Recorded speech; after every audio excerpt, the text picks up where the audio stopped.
Stories of Journey to the West, Chapter 48. The sources paint this picture of the villagers involved in a yearly ritual, a very serious one. Yeah, they're at the Lingen Temple. The name itself means something like spiritually responsive temple. And the ritual as well, it's meticulously done. Village elders are leading it, big offerings. But the offerings are heavy. Oh, incredibly so. Yeah. I mean, it's not just pigs and sheep. The truly heartbreaking part is they're sacrificing two children, a boy, Chen Guanbao, and a girl, Chen Yichenjin. Wow. And who are they making the sacrifice to? It's being called the spiritually responsive great king. All right. But here's the thing. There's no statue, no image of this king at all. Just a golden plaque in the temple with the name written on it. That's interesting. No actual god figure to look at. It's fascinating, isn't it? Yeah. Right away, it makes you wonder, well, what is this king? Because there's no defined image. It could be, well, anything exploiting that belief. And what are the villagers praying for? Oh, it's basic survival stuff. Good weather, good harvest. So you see this direct, desperate link between this horrible offering and just making it through the year. So they do the whole ceremony, burn the paper offerings, and then they just leave the children there, alone. To leave them, which of course is where our heroes come in. Ah, right. Two of the travelers have actually swapped places with the kids. Exactly. A classic bit of cleverness from the group. It sounds like Pigsy is maybe having second thoughts once the coast is clear. He suggests they should just bolt, go home. Yeah, Pigsy's definitely nervous, but Monkey King, he's absolutely firm. The text really highlights his resolve here. He's like, no, we agreed to this. We have to see it through. Why, though? They saved the kids, didn't they? Well, Monkey's point is, if they just trick the demon this time and run, what happens next year?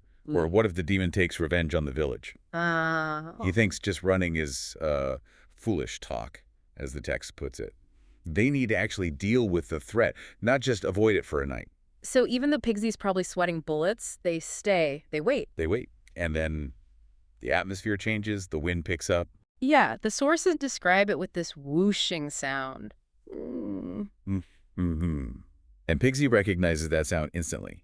It scares him. He knows what it means. And that sound announces the arrival, and the being that appears at the temple door, definitely not your friendly neighborhood deity. Not even close. Yeah.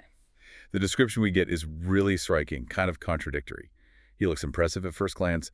Golden armor, golden helmet, this belt like red clouds wrapped around him, bright eyes like stars. But then you see the teeth, jagged, like sought teeth. Exactly. That contrast right there tells you everything. Power, yes, but predatory.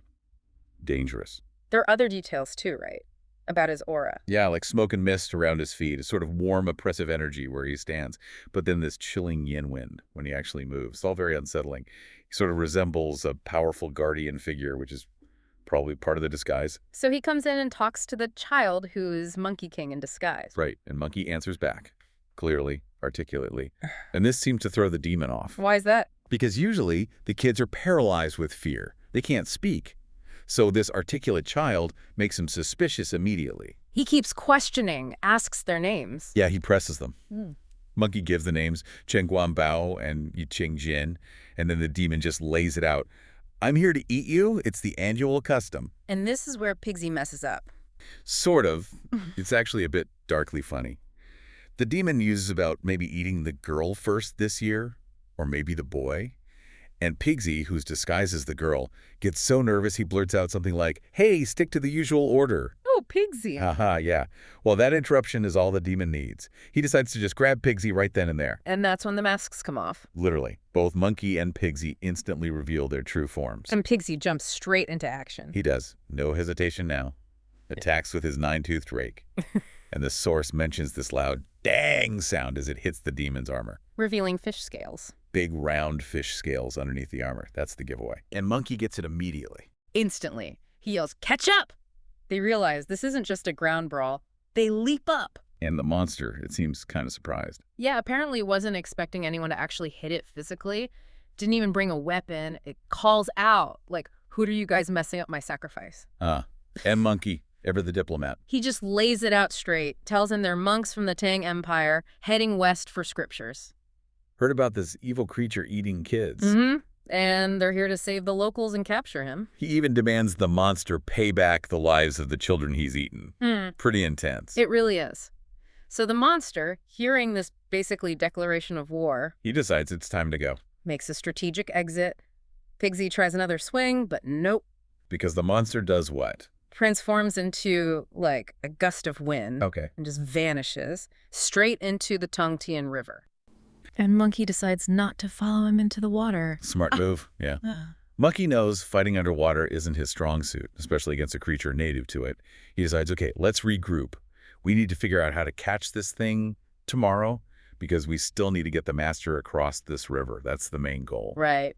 So they head back to the village. Back to the Chen family home.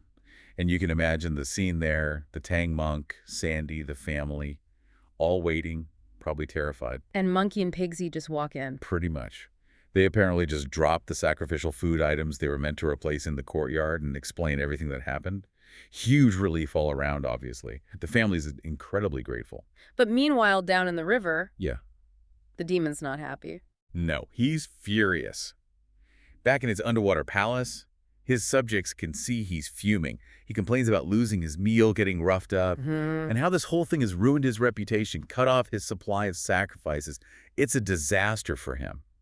But then his motivation shifts. This is the big one, right? The Tang monk rumor. Exactly. He mentions hearing this rumor that eating the flesh of the Tang monk grants immortality. Yeah. Eternal life. So losing the kids is bad, but now... Now he has a much, much bigger prize in mind.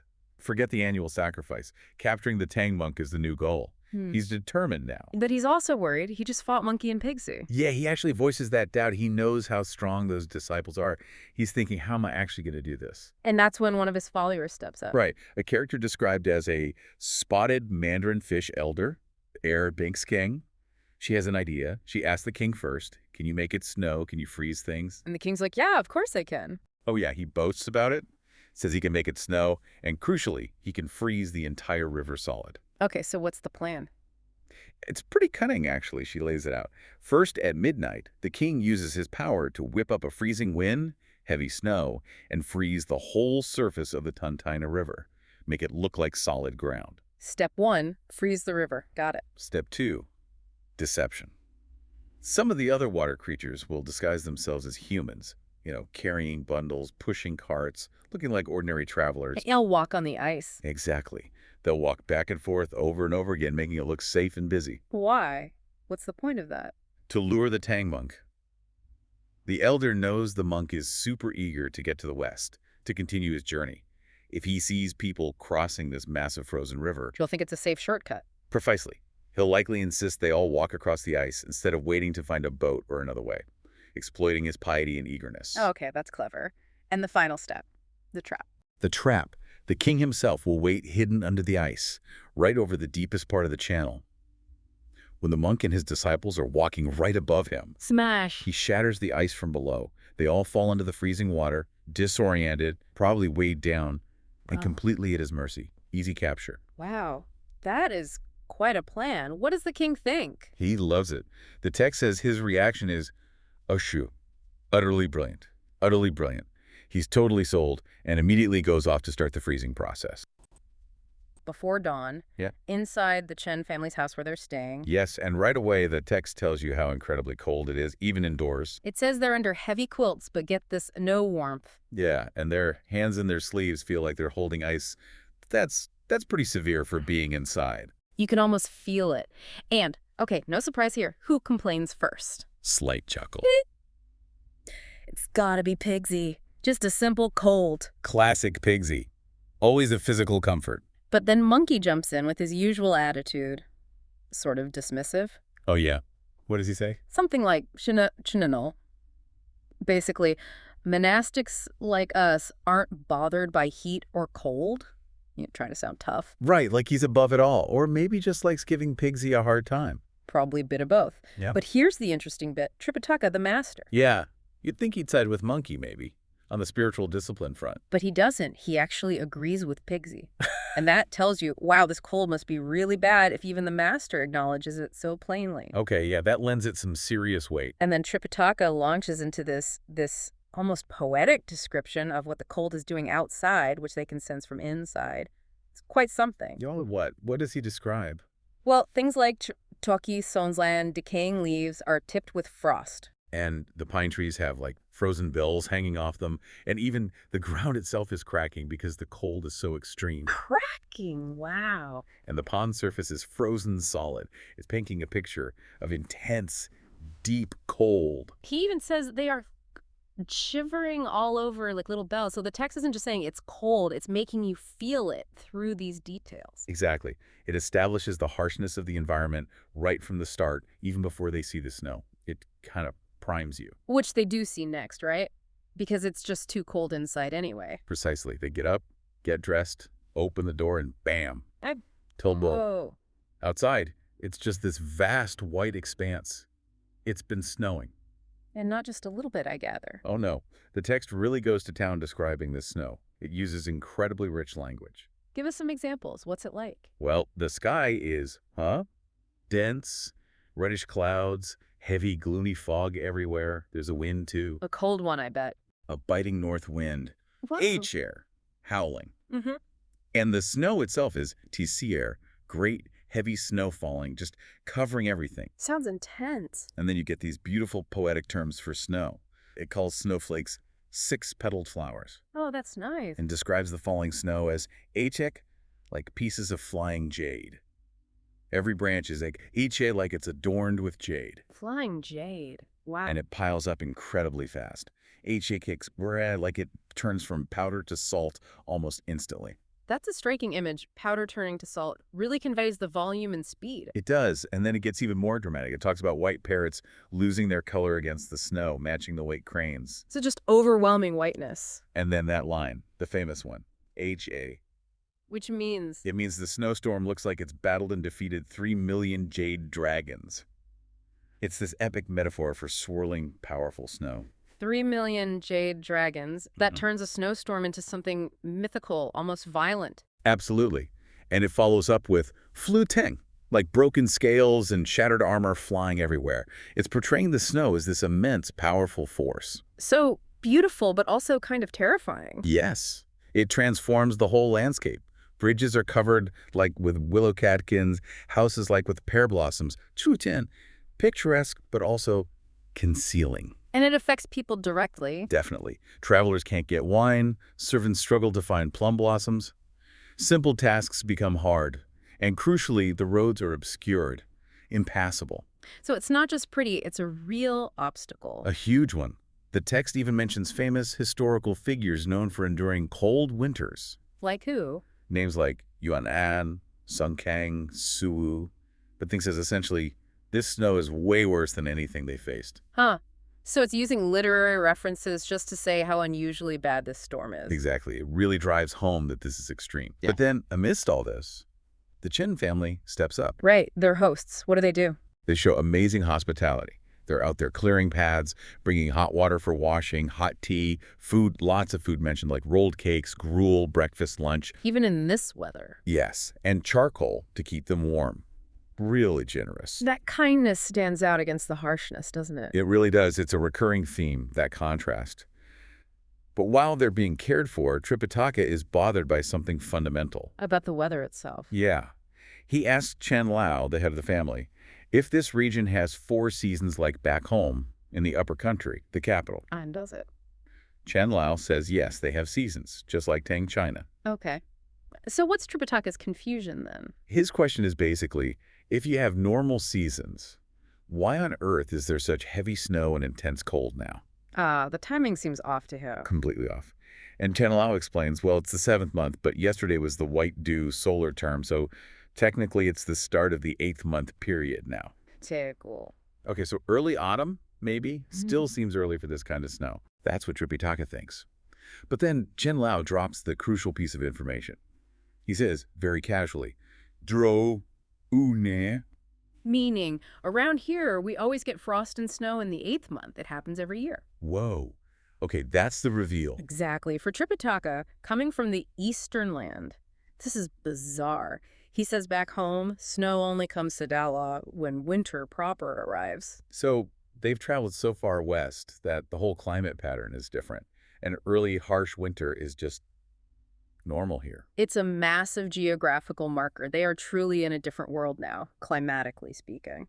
And how does Tripitaka react to this realization and the snow piling up? The text says it gets deep fast, right? Yeah, quickly reaches about 2 feet deep on level ground.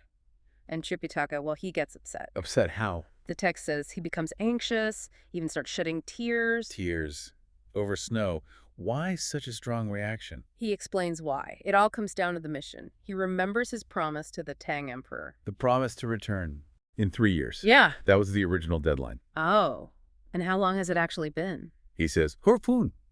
It's already been 7 or 8 years. Oh, wow. Okay, I see the problem. He's massively overdue. Hugely. He's terrified of breaking the imperial deadline. Plus, he says they still face fierce demons ahead. Right. The journey's far from over.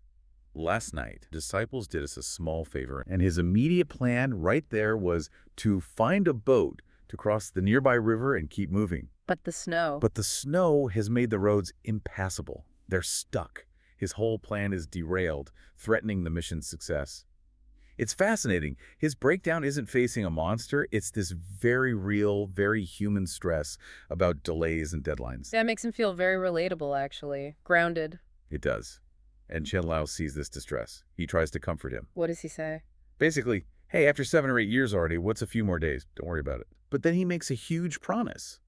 He says once the weather clears and the ice melts, he will help them get across that river, even if it costs him his entire family fortune.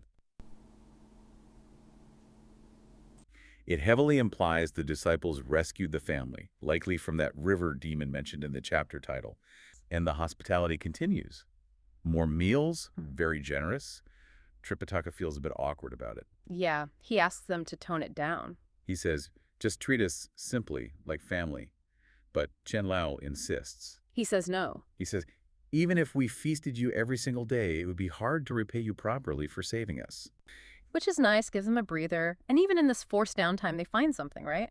Chen Lao suggests, hey, let's go check out the garden. Even though it's freezing cold. Yeah. And Pigsy, ever the pragmatist, he's immediately like, are you kidding? A garden? In this weather, what's the point? Which, is a fair reaction. It's cold. But the source sort of pushes back a bit. Monkey points out that snowy landscapes have their own kind of quiet beauty. And Chen Lao agrees, right? It's about finding a different kind of appreciation, maybe some tranquility. Exactly. Yeah. And when they do go out, the garden actually is pretty stunning. The source uses these really lovely descriptions. Oh, yeah, like the pines bearing jade blossoms. Yes. And willows hung with silver flowers. It paints this picture of everything coated in ice and snow, looking almost like jewels. And the fish pond is frozen solid like an ice disc. Even the buildings, the pavilions are covered in snow. Nature doing its own sort of temporary art installation. It really is. And then Chen Lao takes them somewhere even more special, this place called the Snow Cave. Okay, what's that?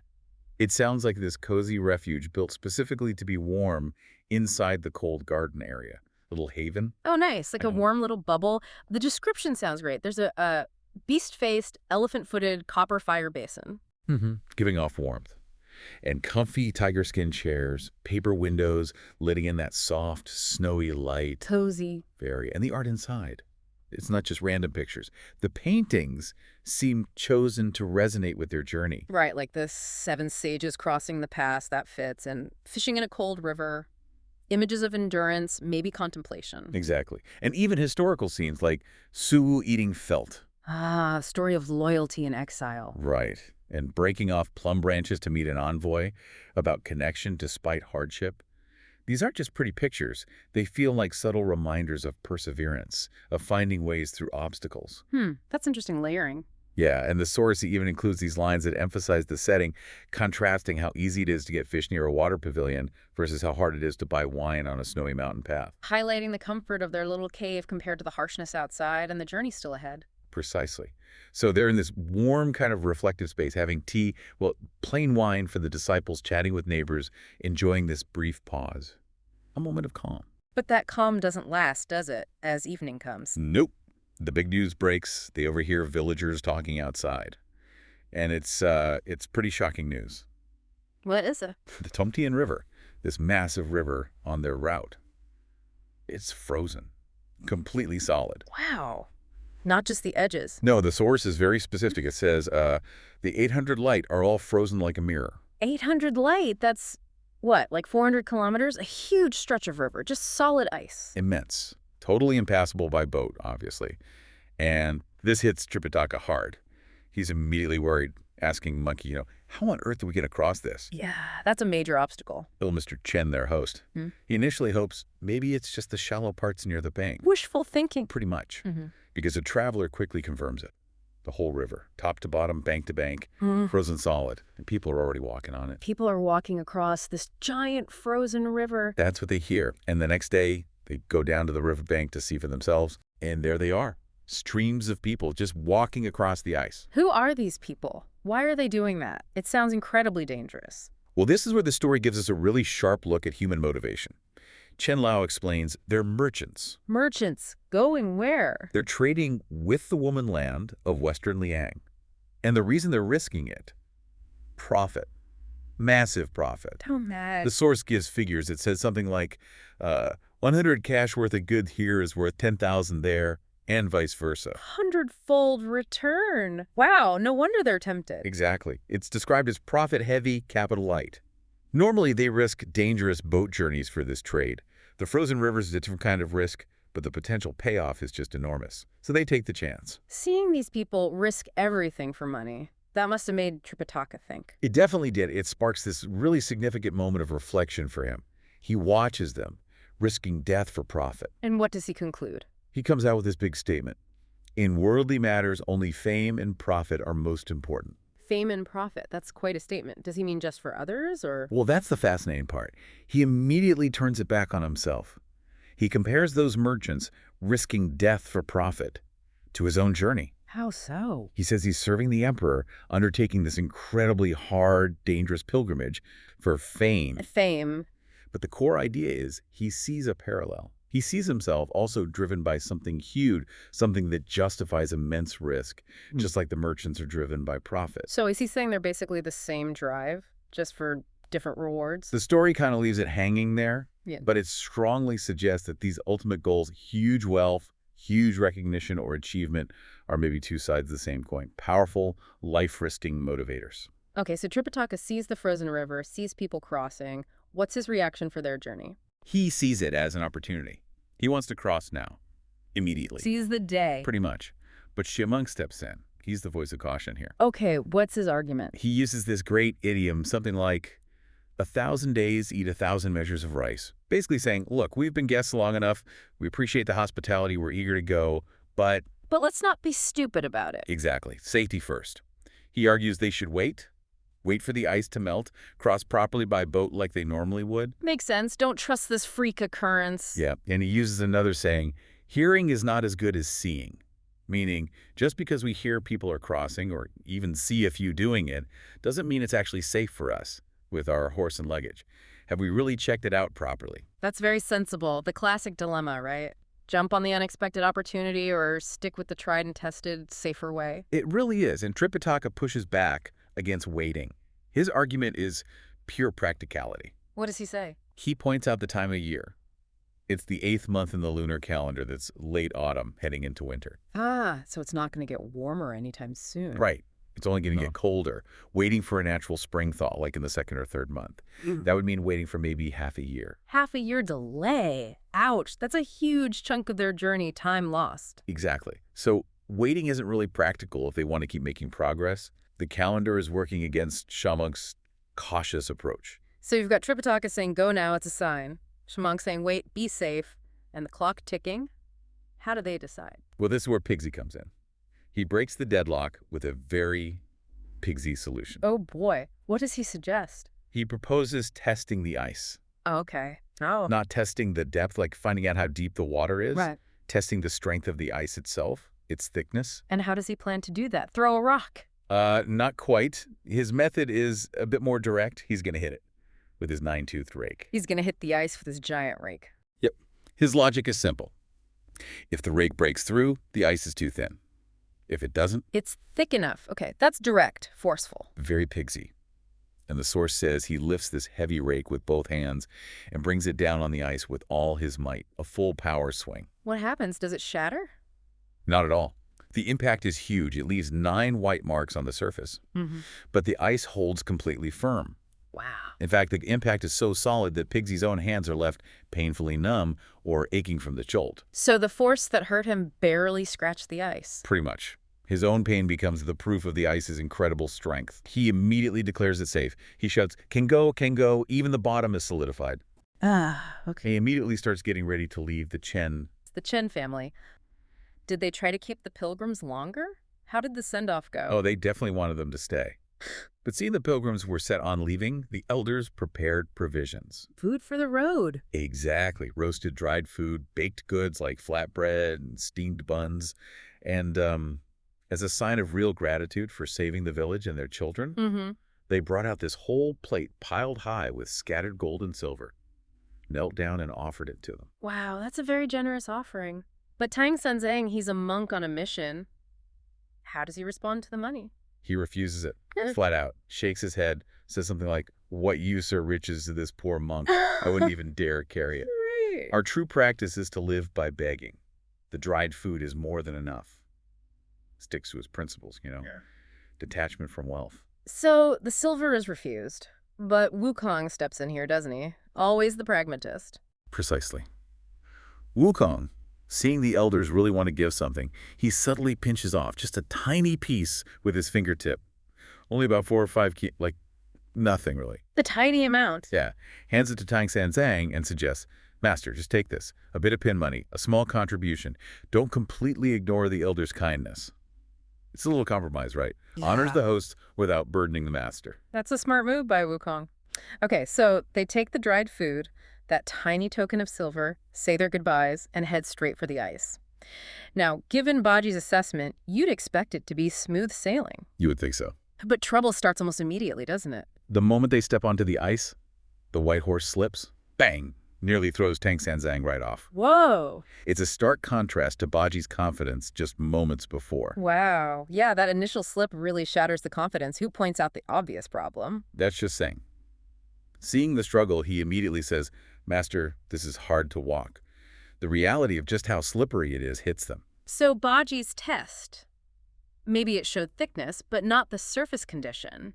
How do they solve this slipping problem then? This is where Baji actually shows some surprising practical know-how. He calls out, hold on, ask the Chen elder for some straw. Straw? What's straw gonna do on ice? Wukong wonders the same thing, but Baji explains, you haven't walked on ice before. You need to wrap the horse's hooves with straw, then it won't slip. Keep the master from falling. Wrapping hooves in straw for traction, that's incredibly resourceful, like real folk wisdom. You wouldn't expect that from a former heavenly marshal, maybe. Exactly. And the elder on the shore hears this, quickly sends someone for a bundle of straw. Tang Senzang goes back to the bank, gets off the horse. Oh, okay. And Baji wraps the horse's feet. Simple, but apparently effective. So the horse has better grip now? Is that the only precaution Baji suggests? Any other ice travel tips? No, he adds another layer of safety. After wrapping the hooves, he gives his own staff, keeps getting mixed up. He gives his 9-ringed staff to Tang Senzang and tells him, Master, hold this horizontally while you're on the horse. Hold it horizontally? That sounds awkward. Why? Wukong thinks he's just being lazy, right? Trying to get out of carrying it. Exactly. Wukong suspects laziness. But Baji has a very specific, very practical reason. He explains, look, wherever there's thick ice, there are always ice eyes. Ice eyes, like thin spots. Yes, potential thin spots or holes. Yeah. If you step into one and fall through, and you're not holding something horizontal, you'll just plunge straight down. It'll be like a big pot lid covering you, trapped. How would you get back up? Wow. You must hold something horizontally, he says, to sort of bridge the opening. So the horizontal staff acts like a safety bar, catches you on the edges if you fall through a weak spot. That's genuinely brilliant. It shows a deep understanding of the unique dangers. It really is. And the text even notes Wukong's reaction. He secretly laughs, thinking, this Baji is actually quite the seasoned ice walker. So they all follow his advice. Tang Senzang holds the staff, Wukong his iron rod, Shiseng his demon-subduing staff. Even Baji has his rake positioned horizontally while he manages the luggage. They finally seem to respect his expertise here. Okay, equipped with straw shoes for the horse and safety bars. How does the journey across the ice actually proceed now? Well, they continue across the ice for several late Chinese miles. This isn't a quick crossing. It takes them through the night. All night on the ice. Wow. Yes, the sources say they travel by the light of the stars and moon. The ice itself is described as shining brightly and vast and white. Just this huge expanse. Must have been incredible. And cold. Incredibly cold, yeah. Yeah. They travel fast, pushing on, horse never stopping its hooves, as the text says. None of them can really sleep. In the morning, they eat some of the dried food and just keep heading west. So a long, cold, continuous effort. And then, after all this travel, they hear something alarming. Yes. Suddenly there's this loud cracking sound. Gurch again, but this time from beneath the ice. Really loud. It frightens the horse. Oh no. A terrifying sound coming from underfoot. Tang Senzang must have been scared. What does he ask? He cries out, "Disciples! Why is it making such a loud noise?" Understandably freaked out. And how does Baji explain the sound? Is he still insisting the ice is totally solid? He is, yeah. He basically doubles down. He attributes the noise to the sheer thickness of the ice, calls it the earth ice cracking sound. Earth ice cracking. Yeah, he says something like, this river is frozen too solid. It's the earth ice cracking. Maybe it's even frozen solid all the way to the bottom right here. He's sticking to his guns. Trying to rationalize it, maybe. How does Tang Senzang react to that explanation? The text says he's both startled and pleased. Startled by the noise, maybe, but pleased by Baji's explanation that suggests the ice is incredibly strong. Huh. Okay. So he urges the horse forward. Let's keep going. And this is the critical moment, isn't it? That sound wasn't just natural ice cracking. It was not. The source makes it crystal clear. The monster, the king of spiritual perception, remember him. He'd retreated to his underwater palace earlier. Right. He was actually waiting under the ice with all his followers, hiding down there. So the sound was the monster setting a trap. What happens? Exactly. The text says the monster, from below, used a magical trick to suddenly and violently burst open the ice. Each shot. It wasn't natural. It was a deliberate magical attack. An ambush. What happens the instant the ice breaks open? It's immediate chaos. Yeah. Catastrophic. The white horse falls straight into the water. Tang Senzang, Baji, Sha-Seng, they're all thrown off. Oh my goodness. Wukong, luckily, reacts instantly. Leaps into the air, gets clear. So Tang Senzang, the horse, the luggage, all plunge into the freezing water. Wukong's safe in the air. What about Baji and Sha-Seng? They seem to get thrown off, but avoid the initial plunge directly into the hole, maybe. But the main thing is Tang Senzang is in the water, and the monster acts fast. Grabs him. Seizes Tang Senzang and leads its whole group of followers straight back down to its underwater palace. Oh. Gone. Just like that. Captured. Taken deep into the monster's lair. What's the first thing the monster does when it gets back down there? It calls out for its associate. "Where is old perch woman?" calls her. Ick. The old perch woman arrives. How does she greet the monster king?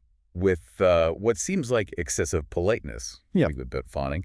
Greets him at the door with a bow, saying, "Your Majesty, I wouldn't dare, I wouldn't dare." Okay. And what is the monster's immediate plan for Tang Senzang? It sounds pretty gruesome in the text. It is. Straight to the point and brutal. The monster orders his minions, "Bring the table, sharpen the knives, cut this monk open, scoop out his heart, skin him, slice his flesh." Jeez. Calls for music, too. And clearly states his goal. Eat him with the old perch woman to gain longevity. Extend their lives. He wants to carve him up right away. Does the old perch woman just go along with this? No, actually. She offers some cunning, strategic advice. She suggests they wait. Hold on for a couple of days, she says. Why wait? Her reasoning is practical. She fears the disciples Wukong and the others might come looking for their master right away and cause a big fight. Avoid immediate confrontation. Smart. Yeah. She advises that then, after a couple of days, once they see if the coast is clear, then they can eat him properly. More leisurely, make a real feast of it with all the monster's family present, music, the whole deal. A secure celebration. That's disturbingly sensible advice from the villain's side. Does the monster listen to her? Yes. The text says Tang Senzang is spared immediate carving. Where do they stash him while they wait? He's hidden away, behind the main palace area. The source is specific. They put him inside a 6-foot-long stone box. A stone box. Yeah, like a stone coffin or chest, 6 feet long. Put the lid on top. He's secured, hidden, just waiting. Trapped in a stone box at the bottom of a freezing river? Yeah. Wow. Meanwhile, back at surface, what about Baji and Sha-Seng? They were thrown off when the ice broke. Right. They end up in the icy water, but they react quickly. They manage to fish out the luggage, Okay, they've bet. put it onto the white horse, who's also in the water, and then somehow they manage to get themselves out of the water. Wait, just like that. Out of the freezing river after that chaos? How? This is where their unique backgrounds become absolutely crucial. The text explains how they do it. It says they parted the water channels, churned the waves, and basically carried the luggage out. Because of who they are. Baji, remember, was originally Marshal Tianping. He commanded 80,000 heavenly river soldiers. Water's his element, in a way. Right. Solsing. He came from the Lausha River, lived in water for ages. And the white horse. He's not just a horse. He's not just a horse. He's actually a dragon prince from the West Sea. Yeah. Water is literally his home turf. So their past lives, their true natures, basically equip them perfectly to survive this exact disaster. That's amazing. It really is. 2 former water deities and a dragon. Exactly who you'd want if the ice breaks. Makes perfect sense. And Wukong, who flew up. What's he doing? Wukong's overhead, in the air, guiding them. Directs them back to the east bank, the side they started from. So they all make it back to solid ground. What's the first thing they do? They get themselves and the horse dried off, shake out their clothes, brush down the horse. Wukong lands, joins them, and then the 3 of them head back to the Chen family village. Oh boy, back to the Chen family. How do the villagers react when they see only 3 pilgrims return, soaked to the bone? Someone spots them immediately and runs to tell the elders. Hey, those 4 masters who left, only 3 came back. The elders are, shocked, concerned. And when the elders meet them, what's that exchange like? They rush out, see their wet clothes, and they're full of sorrow. Regret, too. They basically say, Masters, we tried so hard to get you to stay, but you wouldn't listen. You insisted on leaving, and now look what happened. They feel like their warnings were ignored. Sounds like they assume Tang Sanzang is dead. And Baji. He makes a grim joke here, doesn't he? Classic Baji. He does. When they ask about the master, Baji says something like, oh, he's not called Sanzang anymore. His name's changed to Chen Gone to the Bottom. Chen Gone to the Bottom. A dark pun on the family name and sinking. Oof. How do the elders take that? They're just filled with grief. Lamenting. Pitiable. Pitiable. We said, wait for the thaw, we'll get you a boat. But you stubbornly refused, and now he's lost his life. They're completely convinced he's dead. But Wukong steps in. He knows his master's not gone that easily, right? He does. Wukong tells the elders, basically, hey, don't worry about him. My master is hard to kill. He's got, plot armor. Well, not plot armor, but he says, it's you. Implying he won't die here, not yet. He has faith. And Wukong immediately knows who's behind it all. He seems to recognize the villain. Oh, yeah, he pegs the culprit right away. Declares, your grandson knows. It was definitely that king of spiritual perception who used magic to scheme and grab him. He names the monster. So Wukong knows the enemy. Does he have a plan? What does he tell the Chen family to do? First, he takes care of the practical stuff. Tells the Chen family not to worry. Asks them to wash and starch their clothes, dry out the all-important travel document. Passport, yeah. Crucial. And feed the white horse. Get him sorted out. Okay. And what's the bigger plan? Regarding the monster and rescuing the master. Wukong's objective is twofold. Rescue the master, yes, but also ensure lasting peace for this village that helped them. He promises the elders that he and his brothers will find the monster, rescue Tang Sanzang, and in his words, cut the grass and remove the roots. Eliminate the monster completely. Exactly. Get rid of the threat entirely. His stated purpose is to remove all future trouble for the entire village, ensuring they can live in lasting peace. It's a big promise. That's a powerful promise, not just a rescue, but solving their long-term problem too. How do the Chen elders react to that? They are, as the text says, filled with happiness, overjoyed hearing this plan. They immediately arrange for food and supplies for the disciples before they set off. So the stage is set. The 3 disciples get refreshed, leave the horse and the crucial luggage safely with the grateful Chen family, Right. and prepare to go confront this underwater monster. Exactly. After they eat, they entrust their gear, grab their weapons, and head straight back towards the river, ready to find their master and capture the monster. The text ends this part with Couplet, right? Kind of summarizing the deeper meaning. Mistakenly stepping on layered ice damages one's true nature. How can a leaking great elixir be made whole?